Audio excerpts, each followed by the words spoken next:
make sure everyone knows Perfect. where you are, all that kind of hmm stuff. Sweet. So we're live. We got Adam here from Comics Dow. I just reached out to Adam this morning, and we just talked for a couple minutes here, and he agreed to come on the show. Adam, your Comics Dow hmm GM, welcome. Thank you for having me. Yeah, and uh, I think the audience for this, I'm coming at this. I'm really interested in kind of what sort of experience you had with this prop that was just canceled, Prop 239. hmm I want to make really clear, and this is you comic at Comics Dow. You are still making the comic. You passed a prop initially. You're still full steam ahead with that. It's hmm just the second prop was sort of like extra printing. Um, but yeah, do you want to kind of give us kind of what's on your mind, what's important for you to share, and about this whole thing? I definitely think that I probably did not do a good job writing the prop. I think that we're always trying to skirt a line between brevity and detail. And I think, I was probably a bit too brief in the proposition. And so there was definitely some difficulties with people about kind of exactly what it was for, exactly what the purpose was, and things like that. And so I think that if I were to have a do-over, it would probably be more detailed. It would probably be more targeted towards the entirety of the purpose. I think one of the issues that I probably have, and I'm assuming that many builders have in this space, is I live comics. I've been in here for 25 years. I've been doing this day in, day out. And so I have certain base assumptions. And I have to remove those when speaking to the community because the community isn't, they don't go into a comic book store every Wednesday. They don't know the printers. They don't know the distributors. They don't live in this world. And so definitely need to, I think, educate people a little bit more. Totally. Let's can we start with what's the number for your first prop? That 116. 116. Okay, so yeah, for those of you, because I mean, there's just so much going on in the Nanoverse. Just a quick recap here. So you passed 116. This was a Mhm. while ago. This was in August. Geez, it seems feels like A 20 while years ago. in the Nanoverse. Um, this is all good. And then as you're getting closer to printing these things, you put up this recent Prop 239, hmm which was up and had sort of, I don't know, controversy, or some people voted against it. And so you've canceled that, I think last night or yesterday. hmm Is that right? Yeah, yeah. Yeah. It was obviously not heading in the right direction, and there was a great deal of confusion. And any time that there's confusion around it, people aren't voting with the full information at hand, and so it just seemed somewhat disingenuous to allow it to continue. Fair enough. Fair enough. I kind of, this came to on up onto my radar because I'm a little noun and I'm involved as a little rep and governance. And you had reached out to me looking for votes, and yeah, I felt like we could have done a better job at surfacing this, at kind of reaching out to you more proactively. But I'd love to hear. I mean, I think maybe the biggest question is really like, what's been your experience without getting into like the details of what happened? What's it been like for you to try and pass Prop 239? Uh, Mhm. yeah, what's it been like for you? Well, first of all, I have to say that I had even more opportunity to speak to people with Prop 239 than I ever did with 116. So that was lovely. Just communicating with people, having a dialogue. Definitely some of the same questions just kind of kept on cropping up. And that, I don't want to say worried me, but that definitely let me know, oh, okay, like, it's not clear what we're trying to do.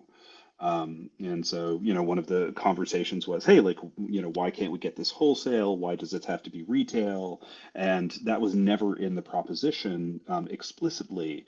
But the explainer is. yeah, you can buy them wholesale, but you still have to ship them, you still have to sell them, you still have to fulfill them, you still have to, do all of that other stuff. And so there is a cost to that as well. Whereas a traditional comic book store buys wholesale because they've already built the infrastructure for everything else and they do it without any of your help. So things like that, where I probably could have been clearer, but everybody still gave me a chance to speak. I spoke a couple of times, I think, to the Little Nouns community and things like that. So um, I would definitely felt like I was being heard, but I also felt like some of the same questions were cropping up. Yeah. And was there, I mean, I sort of don't want to get into the details, but I think it is kind of illustrative. Is like, was there one big misconception where it wasn't clear from your proposal and you were able to talk to people about it, or was there one or two things? Mhm. Well, I think that element of it was very important. And once I started talking to people about it, they were like, "Oh, okay." And then the other element was that this was for sale versus for distribution. So this wasn't meant to be given away at Comic-Con. This wasn't meant to be, distributed at ETH Denver or anything like that.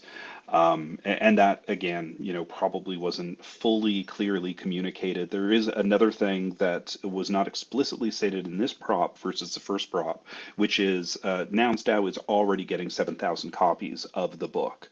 And so definitely uh, there has been some feedback that, hey, we would have liked this explicitly stated, which again in the future I absolutely would. It's just for me, I live in this space, so I know the numbers. I'm like, yes, absolutely, Prop 116. I know that. But with the number of proposals, there should not be an expectation that somebody will go back and read a previous prop to understand what's going on. Yeah. Um, how much time would you say you put into talking to people, educating people, writing this prop? If you had to guess, um, Well, I did. I wrote the prop and I shared it around, but an aspect of the prop was doing the research so that I was able to authentically say, "Hey, this is how we offer it. This is the shipping mechanism. This is the storage mechanism. This is the mechanism to collect people's money, whether it's Ethereum or credit cards, or if they live in India or if they live in Africa." And so. With all of that entailed probably a couple dozen hours, I would say, in between talking to people, writing the proposal, doing the research on whether or not we could actually accomplish this. Because I didn't want to create a proposal that just said, "Hey, print 5,000 comics and then figure out whatever the hell you want to do with them." I wanted there to be a plan.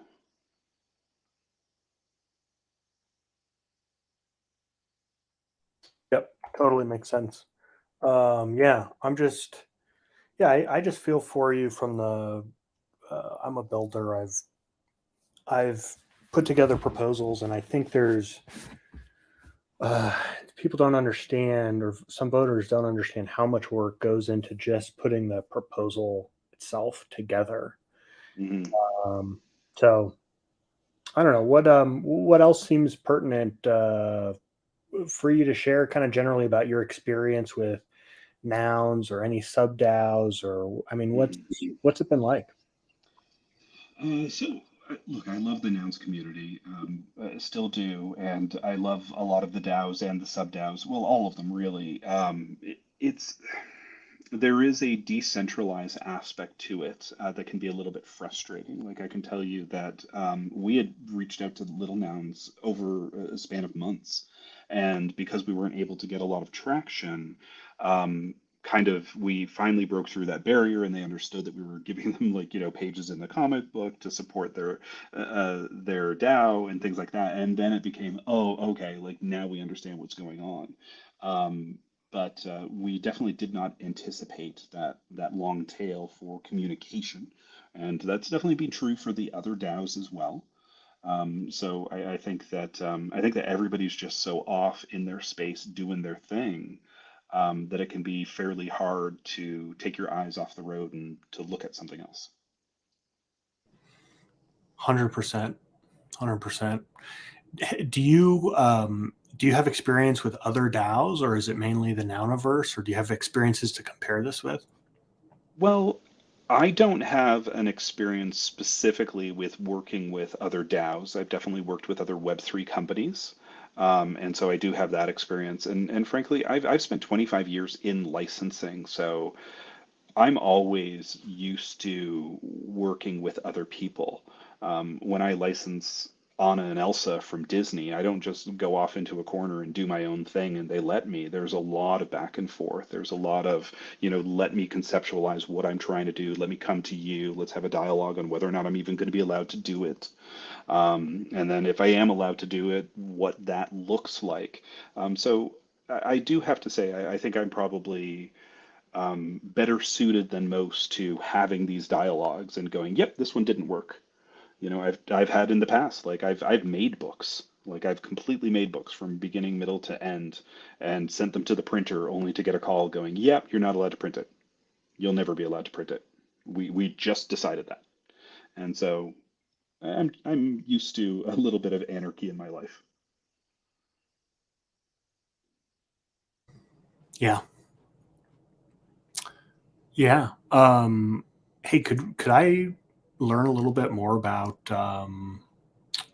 yeah, something, some kind of work or deal that you're proud of or that you really worked hard for, or something in your career, your Yeah, 25 years? I just kind of like to learn about that aspect of you. I let's see, probably some of the most fun that I ever had was doing an art book for a gentleman named Drew Strutson, who does movie poster art, and he did the Hold on, movie I gotta poster. pull this up here. What's the name? Drew Strutson, Drewstruzan. He does movie posters and did all the Indiana Jones, all the Star Wars, like all the Muppets. If you've seen a movie poster, you probably have seen his movie posters. And he is definitely somebody that is um, in the stratosphere. Like if you're ever going to grade an artist, he's an A plus. You know, and we put together his art book, and that was lovely. Just being able to look at all the unused Star Wars movie posters that nobody's ever seen was really cool. But he was just the nicest human being that you could ever meet, and it was just like such a pleasant experience. And I did that early on in my career, but to be able to have done that is just still something that kind of gives me the shivers today.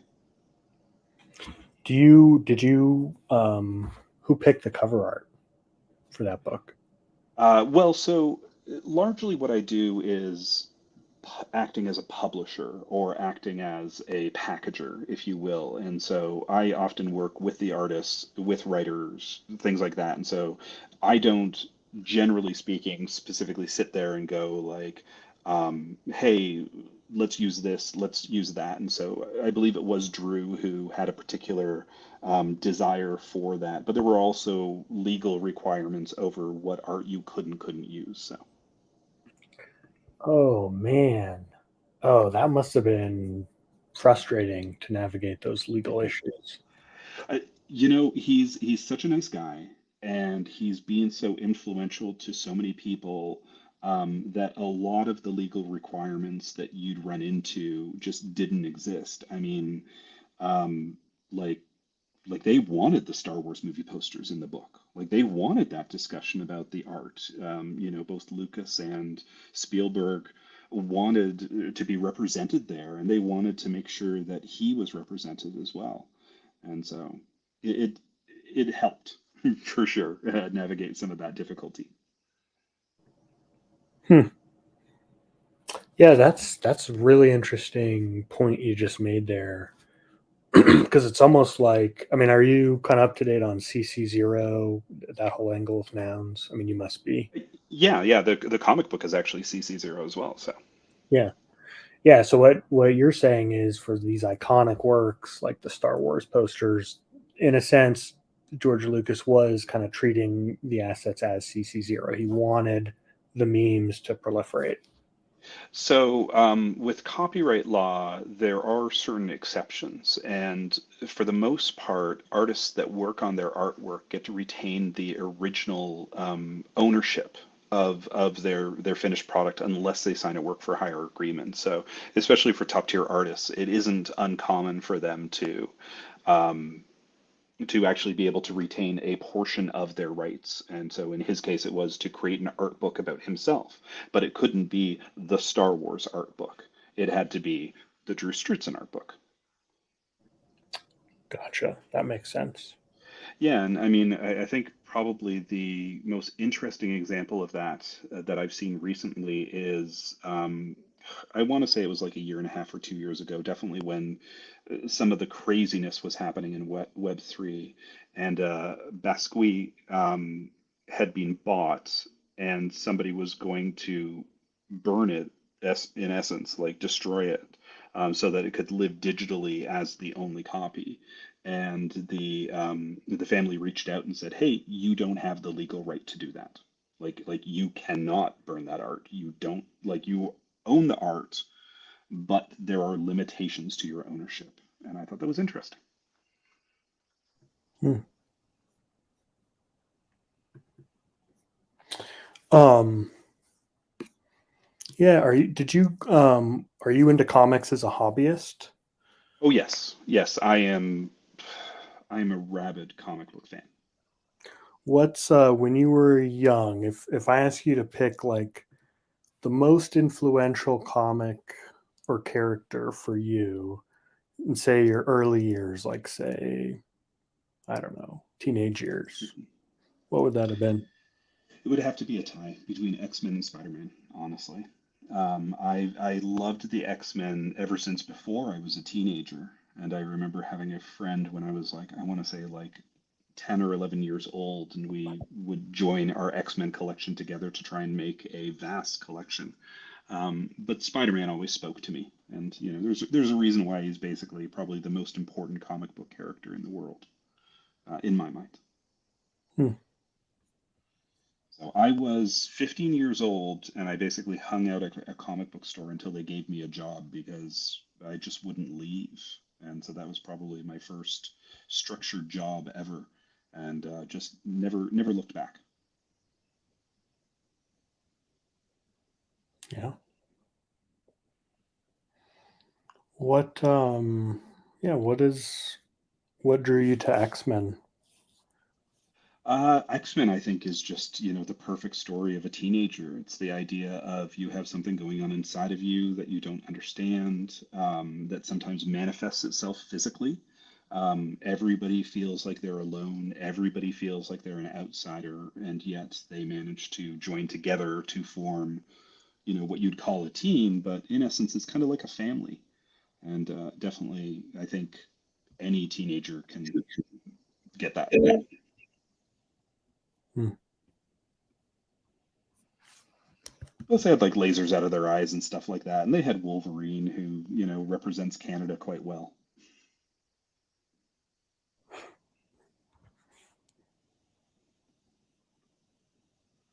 But to me, comic books are about imagination. It's about, you know, having no limitations on the stories that you can tell. If you look at the top 100 movies of all time right now, probably 40 to 50 of them, at last count, are comic book movies. You know, there's this imagination that exists in comic books that I don't think that we fully get in novels and TV and regular movies as well, which is why people keep on coming back to the medium, in order to find new inspiration. Yeah. How do you think Nouns is going to turn out? Well, I've already seen issue number 1 and 2, so I can tell you that I enjoy it. The tagline that I give it is, "It's like the Muppets is written by Mel Brooks," and it's supposed to be zany and insane and exhausting. And I think it's all of those things. I don't necessarily think that it's going to appeal to everybody everywhere, but I thought that it really captured the essence of the nouns, which is like this chaos, but with good intentions. Yeah, that's well put. Chaos, but with good intentions.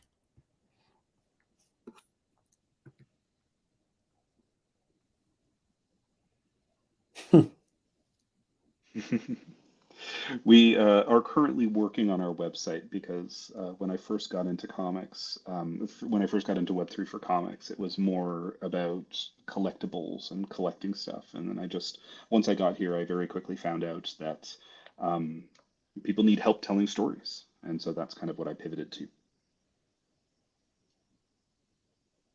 Yeah.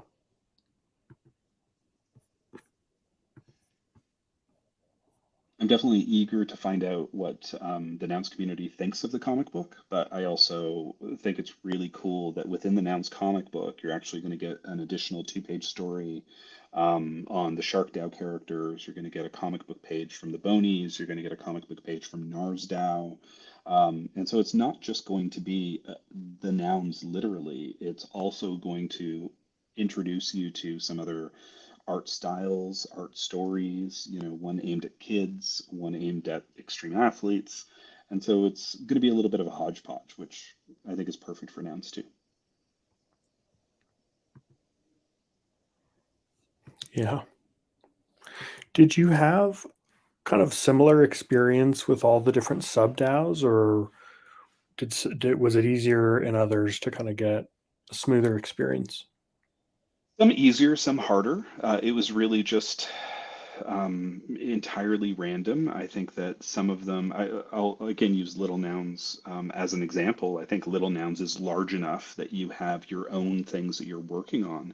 So it can be a little bit tough to get your attention because you have laser focus on certain things that you're doing. Whereas some of the smaller DAOs, you manage to hit the person at the top of the DAO and it's like, yeah, sure, let's do something fun. Hmm.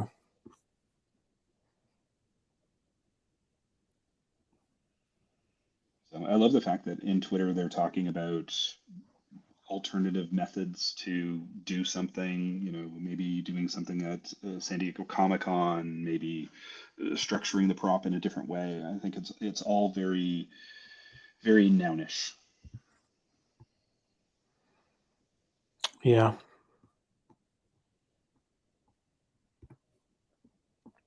Yeah. I mean, in that it really truly is decentralized.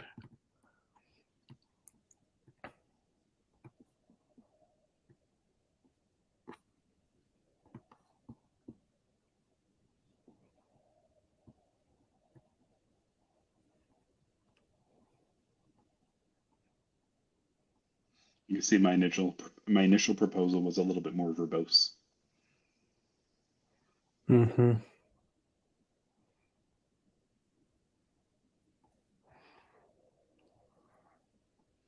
This is basically going to be the first mass market distributed product on a Web3 product. And so there's going to be times when we're going to have to pivot. There's going to be times when we realize that a certain approach isn't the effective approach. This isn't a traditional comic book.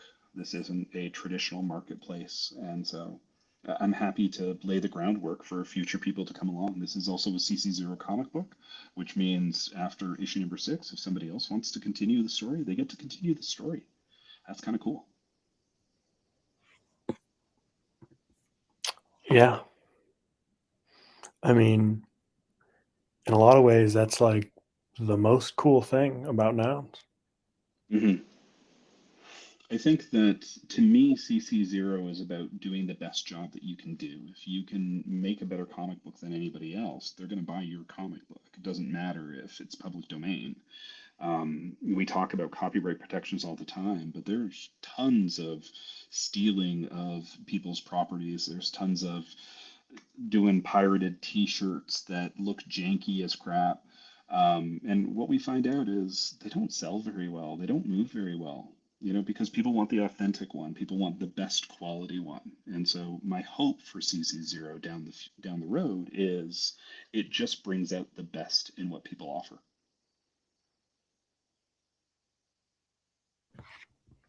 Yeah. Yeah.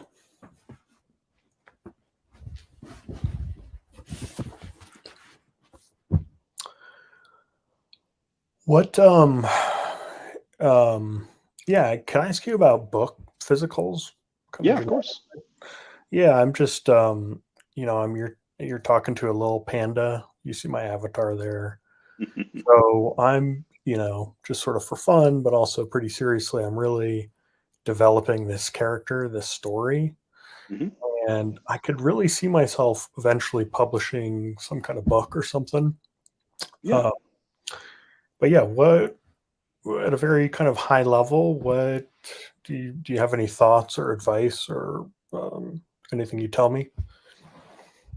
Well, probably the thing that you'll probably hear repeated that I will repeat to you again is lean into your family, lean into your community.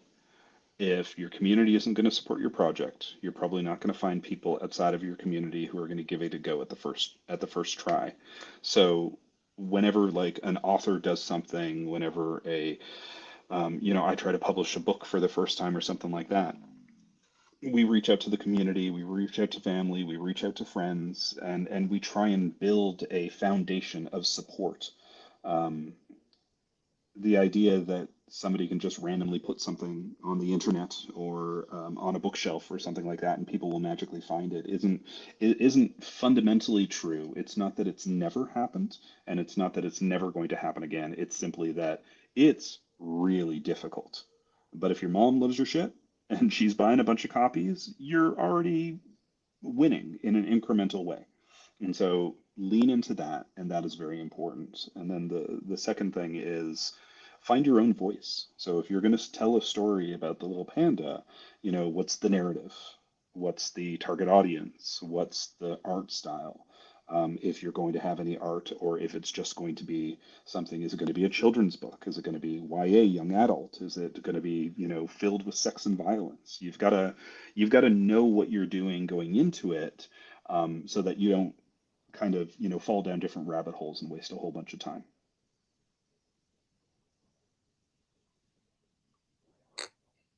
Yeah.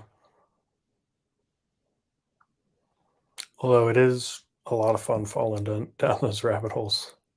It absolutely is. It is. It depends upon what you want to do with it. If it's a vanity project, something just to feel good because it's out in the world, that's one thing. If you want to turn it into your job, that's another thing. Yeah. There's a lot of people in the world that believe they have great ideas, and it does not mean that they have great ideas or that they don't have great ideas. Sorry, it's that it's often the execution that causes that bottleneck. It's the people's ability to be able to execute on what they want to do that hinders us the most, I think. Yeah. But your little panda's awesome. I'd say go for it. Yeah. Yeah.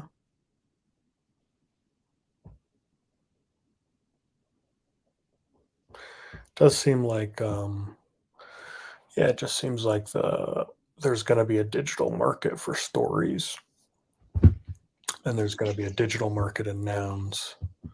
I Uh, believe that. yeah. Mhm. I think that an interesting format that I've played around with some, but I haven't really announced anything, is daily comic strips. I think that for a digital market, the idea of something short, easily contained. I know that they've done the Nano Society for Cartoonists. I think Sam Ellis is doing something there, where they're doing like little strips, and I think that that's really smart.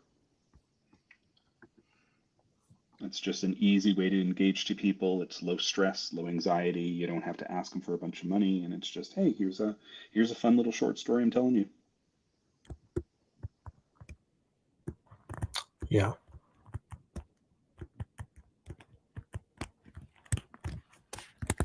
Did you grow up playing Super Mario 3 on NES? I did play an awful lot of video games. Still do, but I probably played more than my fair share, for sure. I think that so I'm 47, so I definitely had a Nintendo, but the Super Nintendo was probably the eye opener, and then the Nintendo 64. I remember playing the Nintendo 64 sitting there with my friends, and we were playing Mario at the time. Bowser came out of the water, and we all stopped, and we had to watch that animation like 5 times because we were so flabbergasted by how beautiful it looked. If you were to do it now, people would be like, "Well, it's a piece of crap. It's like, 4 colors. Who cares?" But I remember at the time we were like, "Oh my God, like this changes your life."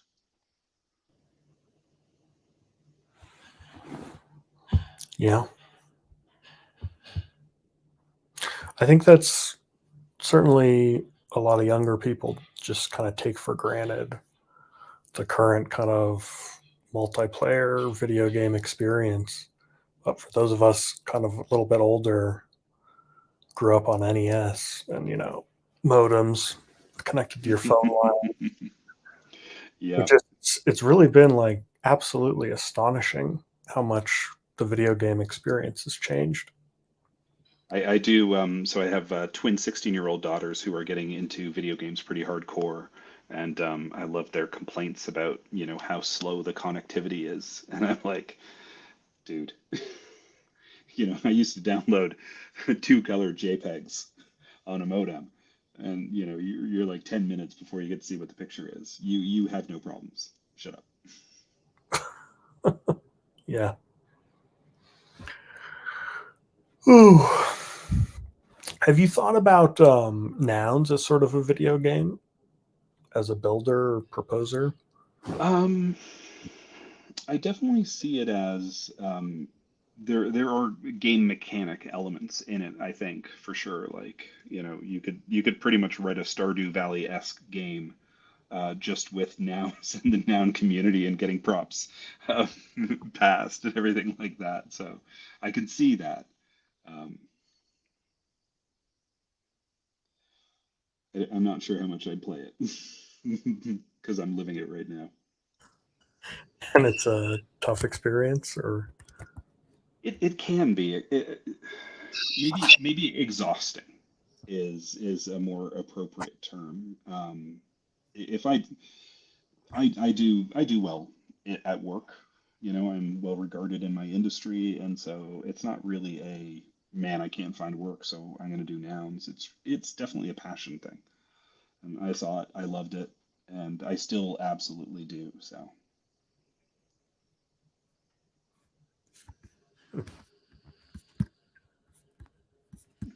these are fun. on a lark, I made a couple of these for the Lil Nouns Comic DAO contest. Oh, nice. I like those. These are all the nouns. We own 15 nouns, so this is all their heads. That is cool. And I also did this. I did really enjoy. I felt that the Little Nouns really leaned into the comic contest. I saw there were over 20 pieces of artwork and such, so I really did appreciate that level of enthusiasm within the Little Nouns community. I thought that was pretty awesome. Yeah. Did you have any particular favorites from the round? Uh, I don't know that I have one where it's like, yes, that's it. I did my best when it was being posted over Twitter to kind of, comment on each individual artist and give some element of positivity. I've definitely been there along with everybody else, which is it's really hard making art and throwing it into the void. But many of these are beautiful. I mean, that like, that right there is just man, that's Harvey Comics to me. I don't know if you know Harvey. That's Richie Rich and Little Dot and Little Lotta. But just like if I were a kid and I went into a convenience store and I saw that picture on the cover of a Comics Digest, I'd pick it up in a second. Yep. Yeah, and especially to Lil Nouners. Yeah, because we got Lil Dot here. We got Lil Hmm. Al. Hmm. That's an element I'm not aware of, and so you bringing up that those are particular members and everything is something that you definitely have the experience to know.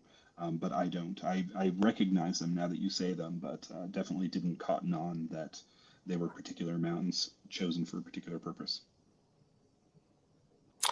Yeah, yeah, and and the particular purpose is to get votes, which But is that's not a problem. I know exactly is that is part of the game. I mean, my view is it's all very much a game.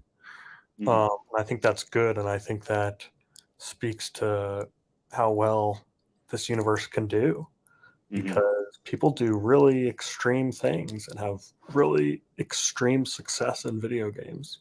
Hmm. Yeah, and like whenever I make a book, the purpose of me making that book is to sell that book.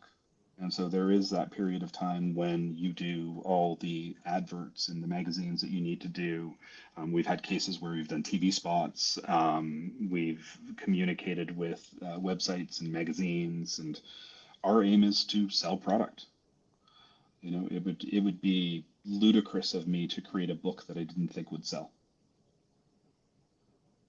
Yeah, So everything that you can do to sell, you should be doing it. That's how you make it.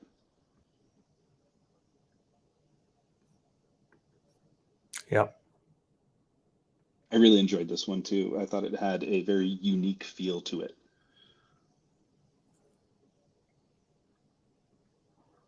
yeah.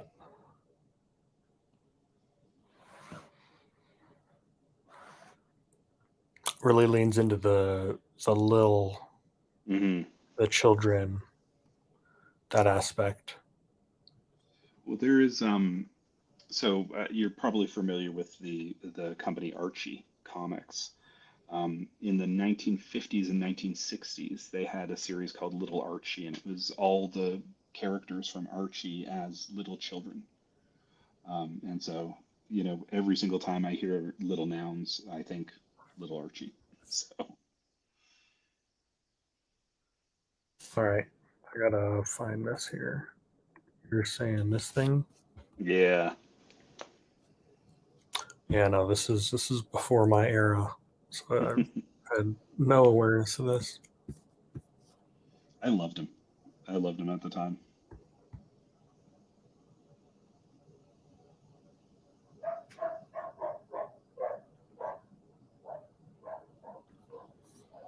It's actually kind of amazing. Like if you look at the timeline, it went on for 30 years. It was not a just a blip. Um, but it stopped in the 1980s, so many people just don't remember it now. Yeah. What kind of comic did NARS go with? Has that been disclosed? I think we're working with them right now to do the grant. Like if I'm speaking out of turn, I apologize, but my real hope is somebody pitched the idea of Tricky Comics, which is essentially a comic strip over one page that shows you how to do a skateboard trick. Something that you could, easily put on a sticker, that you could put on your skateboard, something that has some utility and purpose to it as well, I think would be really awesome. Yeah. Cool. Yeah. Any other observations about Lil Nouns or any other feedback for the DAO? I think that it's really just it's beholden upon us as creators to figure out how to work within the communities. I don't think it's very fair to say, oh, this is what the community should do better in order to better serve us. I think it's just more figuring out how we work together as a whole. I mean, I'd love to do more with Little Nouns. I'd love to do more stories, do more comic stuff. I think in many respects, Little Nouns has become large enough that they can step outside of the shadow of nouns and kind of set their own agenda and set their own purpose. And I'd love to see that, but it's how that works out and how you work with the community. That can be a little bit difficult with nouns. It's like there's one noun every day, so at most right now I think you're talking to hypothetically 600 people. Not really, you're probably talking to more like 100. But with little nouns, it's 15 minutes. And so there's thousands of those little buggers out there. you got a lot of people you got to talk to. Yeah. Yeah. Although really you just need to talk to a couple of big ones, but you got to know which ones those are, and you got to figure out how to get to them and get their feedback. And Hmm. yeah, what would be an interesting partnership with you and Little Nouns? Like what would be something that you think would sell, given that's Um, focus? well, I do believe that there should be an all ages noun stories, and by all ages I mean like YA young adult. I think that there's a lot of content to be had there, for sure, and I'd love to see Little Nouns entering into that space, and kind of Sorry, can you say more? What is the space? It's it's called YA young adult, yeah. and so it's a particular publishing like just framework, and it's mostly just aimed at people who are in their late teens, but it also definitely sells to early 20s. I mean, you'd consider Harry Potter a YA book, just to just to put it into perspective. And so I think that it would be great to do like a grand overarching adventure that really helps shape the world, shape the community, and really tell the story of some of the individuals, but the world overall. And with the number of little nouns that you really have a community. You have literally thousands of them, so you have kind of your own world, which is awesome.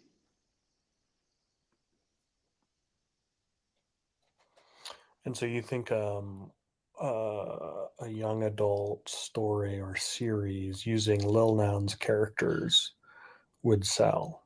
Yeah, I think your main sales target there would be Scholastic.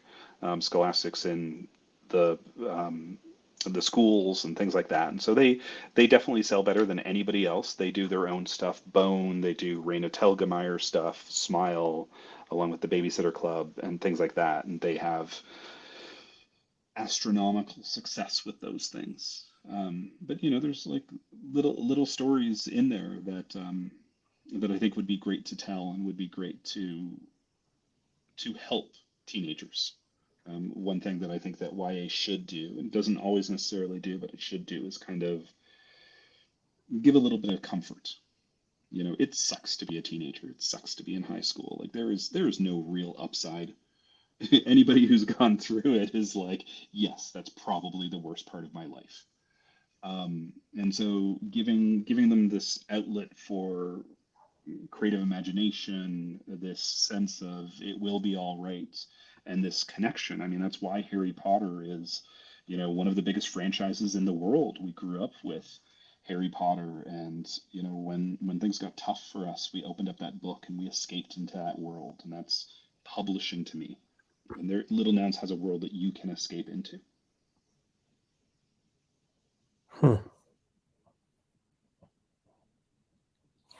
And you think it would take the right author to get into the Scholastic publishing, or the right idea, or um, yeah, Uh, where? it's it's a combination. I mean, I've sold into Scholastic with new artists and new writers, and so it's not unheard of. Definitely, if you get established writers and artists, there's an element of ease to it. You also have to make sure that there are certain storylines that you don't tell versus you do tell.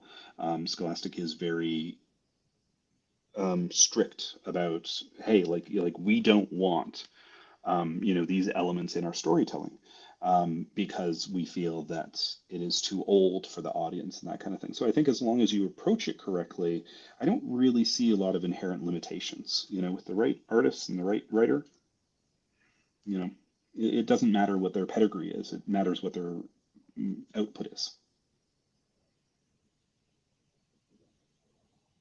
Yeah.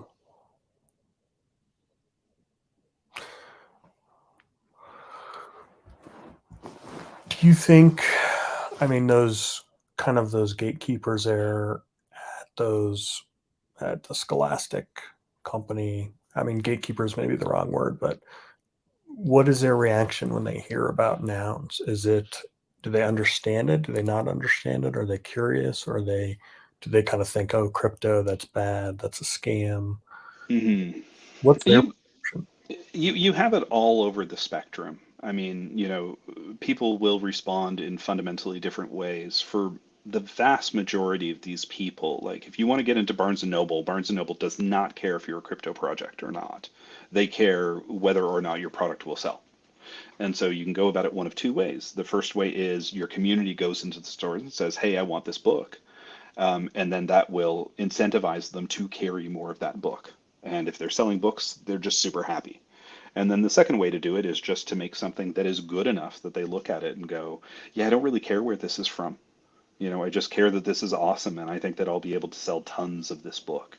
And you know, these are companies and businesses that have been around for, in some cases, like over 100 years. They've seen fads come and go. I'm not saying that Web3 is a fad, but I'm simply saying that they don't really make a judgment call on, oh, we don't want to support Web3 or, oh, we would love to support Web3.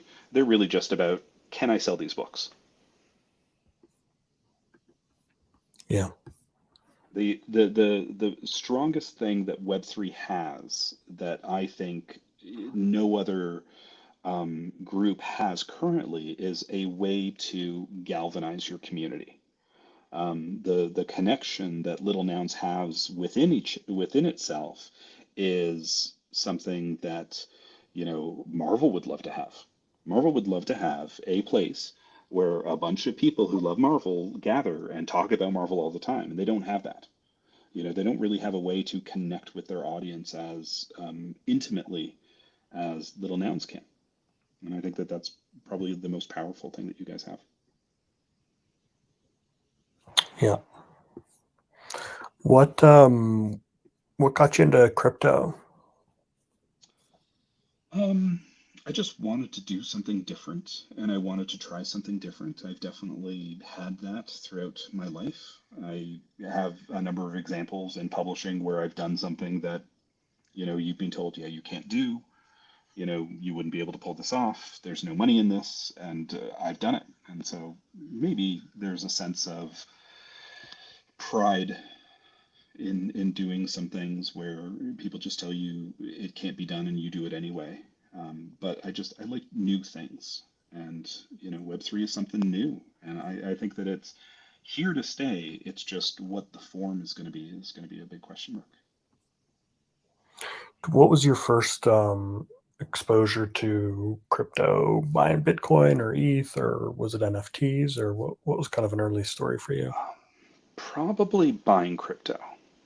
That was probably because it's the easiest to conceptualize. Let me buy an ETH, let me buy a Bitcoin. Like that's the easiest one. NFTs, I get because I'm a collector, and so the idea of NFTs makes sense to me. The idea of provenance makes sense to me. So I understand all of that, but the first interaction is probably just, yeah, let me buy something fun and let me see it go up and down, which then turns into something incredibly stressful. Yeah.